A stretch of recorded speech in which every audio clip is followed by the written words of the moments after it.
Hello students, आज की video में हम प्रश्नावली 6.2 के उदाहरण के क्वेश्चन नंबर 12 का डिस्कशन करेंगे। तो आज का हमारा क्वेश्चन है कि संलग्न चित्र में ए बी समानांतर टू सी डी तथा पी आर और क्यू एस क्रमशः एकांतर कोणों ए पी क्यू तथा पी क्यू डी के अर्धक हैं। दिखाइए कि पी आर समानांतर है क्यू एस की। तो एक बार इसे हम चित्र में देखते हैं। तो हमारा जो ये चित्र है, चित्र में हमें बताना है कि ए बी समानांतर टू सी डी है। तो हम देखते हैं ऊपर एक लाइन है जो कि ए बी और नीचे एक सी डी है जो कि दोनों एक दूसरे के समानांतर है।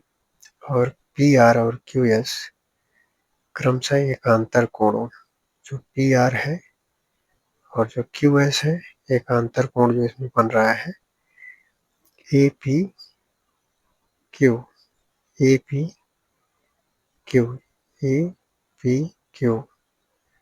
दूसरा कोण है P Q D, P Q D हो रहा है। दूसरा कोण बन गया पी क्यू डी। ऊपर से यहाँ पर पी है, तो कोण हमारा बन जाता है पी क्यू डी। जो ये दोनों एकांतर कोण है एकांतर कोणों की जो अर्धक है, तो जो ए पी क्यू का अर्धक है वो पी आर है और जो पी क्यू डी का अर्धक है वो क्यू एस है। यहाँ चित्र में आप देख सकते हैं। अब हमें सिद्ध करना है कि जो पी आर है वो क्यू एस की समानांतर है। तो इसे हम कैसे सिद्ध करते हैं? पहले हम चित्र में देखते हैं कि जो ए बी है वो समानांतर है सी डी के, तथा पी क्यू एक तिर्यक रेखा है। ए बी समानांतर है सी डी के और पी क्यू क्या है, एक तिर्यक रेखा है। तो इसको ऐसा हम लिखेंगे कि हल में इसका हल करते हैं। तो यहाँ लिखेंगे ए बी समानांतर टू सी डी तथा पी क्यू तिर्यक रेखा है।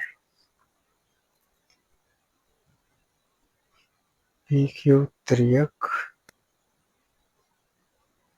रेखा है। इसमें जब पी क्यू तिर्यक रेखा होगी तो इसलिए जो कोण ए पी क्यू है, कोण ए पी क्यू बराबर होगा कोण पी क्यू डी के। ये कैसे कोण है? एकांतर कोण होंगे। एकांतर कोण, एकांतर कोण आपस में क्या होते हैं? बराबर होते हैं। इसे हम मान लेते हैं समीकरण नंबर 1। अब जैसा कि चित्र में हमें दे रखा है कि जो कोण ए पी क्यू है वो कोण पी क्यू डी के बराबर होगा, और जो कोण ए पी क्यू का अर्धक है वो पी आर है। तो यहाँ लिखेंगे पी आर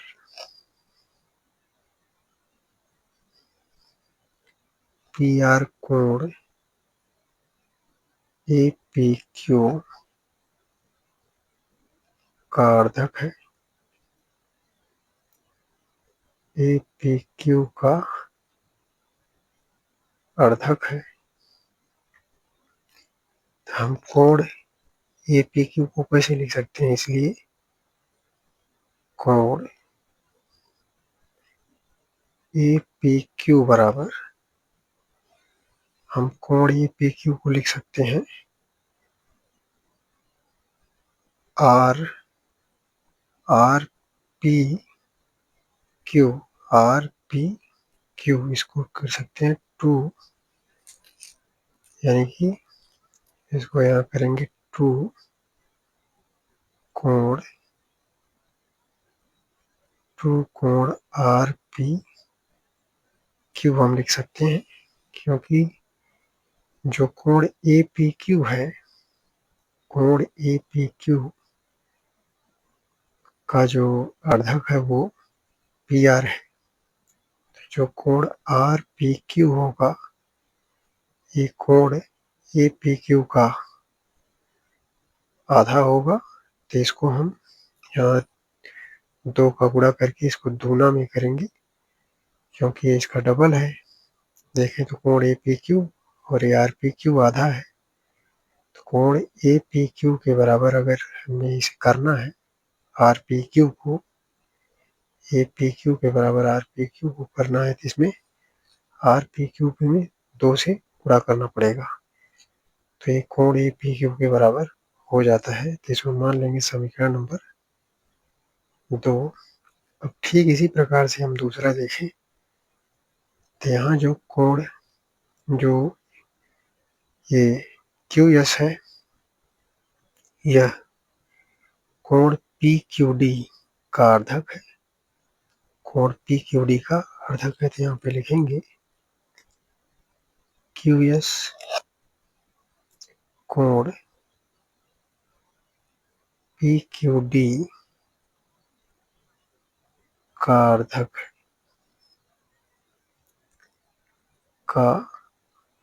है। अब हम कोण पी क्यू डी के बराबर क्या लिख सकते हैं? कोण पी क्यू डी बराबर, अगर कोण पी क्यू डी के बराबर हम लिखें, तो यहाँ देखेंगे जो इसका कोण पी क्यू एस है, यह कोण पी क्यू डी का आधा है।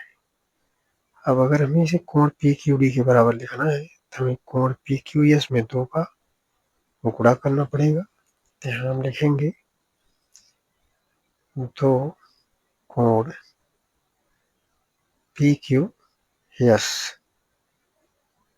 2 कोण पी क्यू एस लिख सकते हैं यहाँ पर। पी क्यू एस इसे मान लेते हैं समीकरण नंबर 3। अब हम आगे क्या करेंगे, समीकरण 1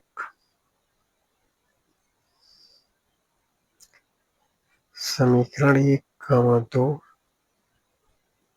व 3 से, समीकरण 1 का 2 व 3 से, तो जो हमारा समीकरण 1 था, अगर हम यहाँ देखें, समीकरण 1 में था कि कोण ए पी क्यू के बराबर कोण पी क्यू डी था। तो यहाँ हम कोण समीकरण 1 से समीकरण 2 में क्या लिख सकते हैं, कोण ए पी क्यू बराबर 2 कोण आर पी क्यू। तो समीकरण 1 से अगर हम देखें, तो कोण ए पी क्यू के बराबर कोण पी क्यू डी है, तो हमें पी क्यू की जगह पे कोण पी क्यू डी रख सकते हैं। यहाँ रख देंगे कोण पी क्यू डी बराबर 2 कोण आर पी क्यू। अब यहाँ हम देखें तो समीकरण नंबर 3 जो है, यहाँ कोण पी क्यू डी के बराबर 2 कोण पी क्यू एस, यहाँ कोण पी क्यू डी बराबर 2 कोण आर पी क्यू मिल गया। तो यहाँ हमें मिल जाता है समीकरण 1, 2, 3 की तुलना करने से कोण 2 कोण आर पी क्यू बराबर 2 कोण पी क्यू एस। अब यहाँ क्या होगा कि 2 से 2 कैंसल, यहाँ मिल जाएगा कोण आर पी क्यू बराबर कोण पी क्यू एस। अब यहाँ पर अगर हम देखें, कोण आर पी क्यू कोण पी क्यू एस के बराबर मिल जाता है। अब ये कोण है कि कहाँ पे हुए देख लेते हैं, कोण आर पी क्यू कोण पी क्यू एस के बराबर मिल जाता है। अब हम अगर यहाँ देखें तो पी आर तथा क्यू एस को, पी आर तथा क्यू एस को तिर्यक रेखा पी क्यू, तिर्यक रेखा पी क्यू इस प्रकार काटती है कि कोण आर पी क्यू, कोण आर पी क्यू कोण पी क्यू एस के क्या है, बराबर होता है। इसको हम लिख देंगे कि पी आर तथा क्यू एस को, पी आर तथा क्यू एस को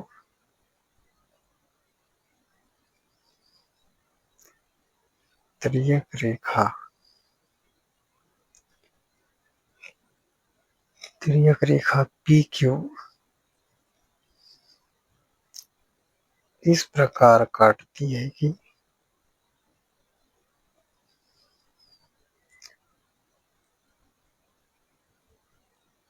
इस प्रकार काटती है कि कोण आर पी क्यू बराबर होगा कोण पी क्यू एस के। इस प्रकार इसलिए हम कह सकते हैं कि जो रेखा पी आर है वे क्यू एस की क्या होगी, समानांतर होगी। यही हमें सिद्ध करना था, पी आर क्यू एस के क्या है, समानांतर है, पी आर क्यू एस के समानांतर है। इस प्रकार से हमारा क्वेश्चन नंबर 12 सॉल्व हो जाता है। अब हम चलते हैं क्वेश्चन नंबर 13 पर। क्वेश्चन नंबर 13 यानी 13 क्वेश्चन नंबर हमारा है, जिसमें कह रहा है कि कारण सहित बताइए कि क्या ए बी सी डी और ई एफ समानांतर है। यहाँ अगर हम चित्र में देखें तो ए बी है, दूसरा सी डी और ये तीसरा ई एफ, ये तीनों एक दूसरे के समानांतर है, हमें ये बताना है। तो इसको समानांतर बताने के लिए हम कैसे इसको सॉल्व करेंगे, इसका हल हम करते हैं। अगर हम यहाँ देखें तो जो कोण पी क्यू आर है, कोण पी क्यू आर, कोण पी क्यू आर प्लस कोण सी आर क्यू, कोण सी आर क्यू का जो योगफल होगा कितना आएगा, 180 अंश आएगा। इसे हम लिख सकते हैं कोण पी क्यू आर प्लस कोण सी आर क्यू। अब इसको चित्र में भी देख लेते हैं। ये रहा कोण पी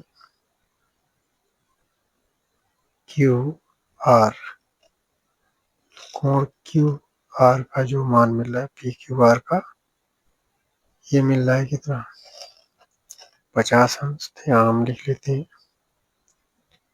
50 अंश प्लस कोण सी आर क्यू, ये मिल रहा है 130 अंश। यानी कि इन दोनों का जो योगफल आएगा ये 180 अंश ही होगा। तो इसलिए यह जो है ए बी सी डी की क्या होगा, समानांतर होगा। इनका योग 180 अंश आ गया, इसलिए हम कह सकते हैं ए बी सी डी के समानांतर है। अब इसी तरह से आगे हम लेते हैं कोण S L N, S L N. अगर कोण एस एल एन ले तो एस एल एन का मान निकालने के लिए यहाँ हमें जो मिल रहा है एक लीनियर पेयर मिलेगा रेखीय क्यूब, जिसका योगफल कितना होगा 180 अंश। तो SLN का मान निकालना पड़ेगा। तो 180 में से हम 145 को क्या करेंगे, घटा देंगे। ध्यान रखेंगे कोण SLN बराबर 180 अंश माइनस का 145 अंश। अब ये बराबर हो जाएगा किसके, घटाएंगे तो आएगा 10 में से 5, 7 में से 4 जाएगा 3, यानी 35 अंश आ जाएगा।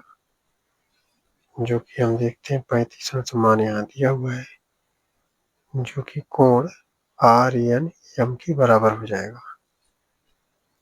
जो बराबर मिल जाता है कोण RNM की, जो कोण हमें मिलता है ये संगत कोण हो जाता है, जो कि संगत कोण आपस में बराबर होते हैं। इस प्रकार से ये इसलिए सिद्ध हो जाता है कि जो EF है वो समानांतर हो जाएगा CD के। तो इस प्रकार से हम कह सकते हैं AB समानांतर टू CD, अतः